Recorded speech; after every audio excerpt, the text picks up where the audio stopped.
बड़े लाड प्यार से इंदिरा बड़ी होने लगी।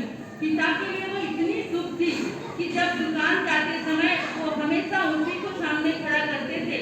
एक दिन पिता जोतमल ने अपने सभी बच्चों से कहा,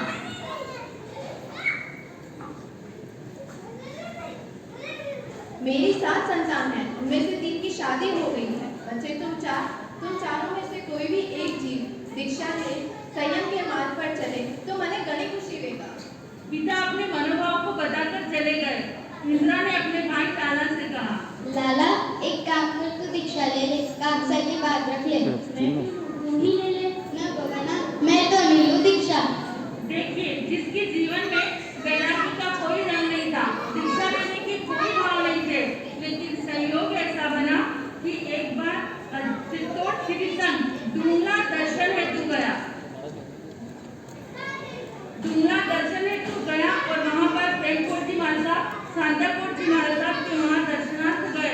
वहाँ पर बहनों ने इंदिरा से कहा कि इंदिरा तू भी एक स्तवन गा ले। मैं गाऊं? हाँ, तू भी एक गा। और वो बहन थे सोहन बाई की चिप्पड़। सोहन बाई की चिप्पड़ ने इंदिरा को कहा कि एक तू स्तवन गा।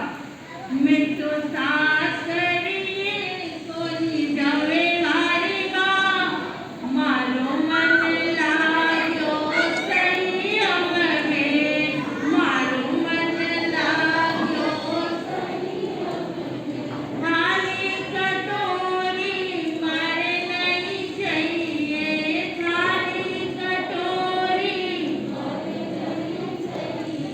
मैं तो पादरसु, मैं तो पादरसु राधी मारी माँ, मारो मन लाग्यो संयम में।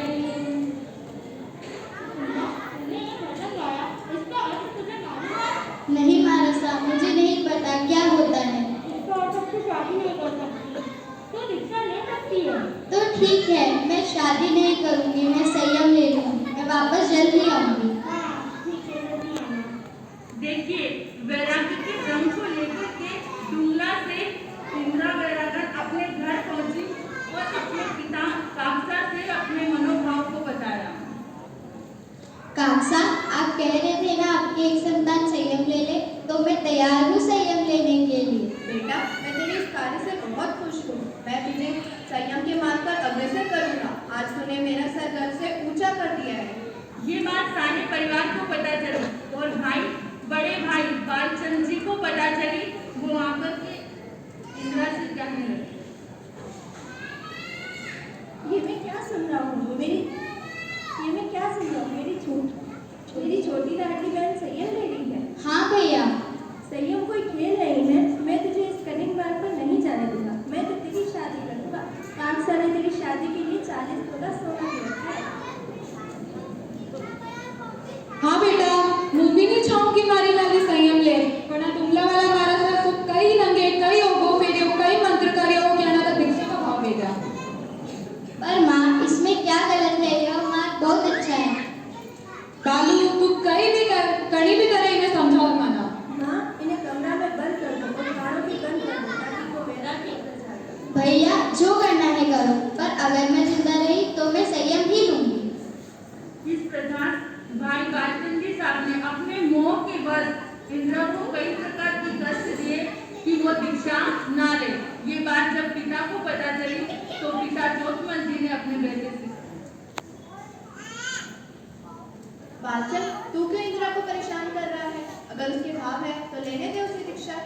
कागजा, मैं जानता हूँ कि वो अच्छे मार्ग पर जा रही है, पर मेरे मना करने के 2 कारण हैं। वो 2 कारण क्या है बेटा? पहला ये कि मेरे 6 पुत्र हैं और पुत्री एक भी नहीं। मैंने आज तक इंदिरा को अपनी संतान के समान देखा है। वो मेरे बच्चे के बराबर है, इसलिए मेरा मोह उससे जुड़ा हुआ है। तभी दूसरे नंबर के भाई तेजमल जी साहब का आना। तेरा क्या कहना है तेजमल? हाँ कागजा, मैंने तो कई बार स्कूल जाते समय इंदिरा की चोटियाँ तक बनाई है, अपने हाथों से भोजन कराया है, बहुत लाड़ में रखा है हमने उसे, तो दीक्षा कैसे दें? और पिताजी, अगर वो संयम ले भी ले तो मैं पूर्ण रूप से उसकी परीक्षा लेना चाहता हूँ ताकि संयम की मुश्किलों को वो आसानी से पार कर सके। तो देखिए, इस प्रकार से सारा परिवार इस शुभ कार्य के लिए एक दिन तैयार हो गया।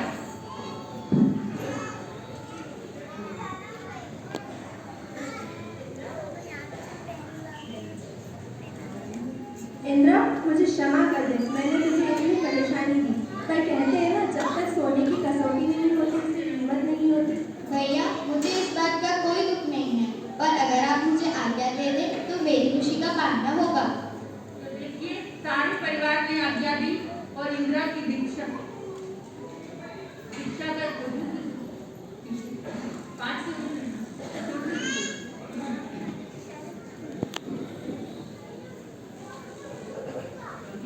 नीचे रख